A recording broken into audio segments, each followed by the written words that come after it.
Politics has gotten in the way of the science far too often. And what we in public health can do, and in healthcare more broadly, is to speak the science and the facts in plain spoken terms. Help people to decipher what the science is. My father, who was a research scientist, and he used to always say, follow the data, follow the science.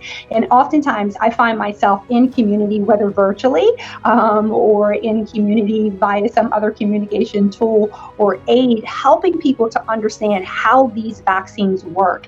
In addition, helping people to understand how we as a nation were able to produce these vaccines on a shorter timetable. I think what people need to hear is that no corners were cut. And because of the overt politicization, there was a fear or concern that the process was somehow unethical or that the science had been compromised. But we were able to explain to community that no, the science hasn't been compromised.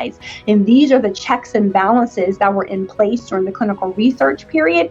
And these are the checks and balances that are in place now. And actually, we saw one of those checks and balances in full-bodied action with the pausing of the J&J vaccine. And the more that we can have those authentic and transparent on the surface, on the level conversations with people, I think people are able to trust. But we first have to demonstrate that trustworthiness.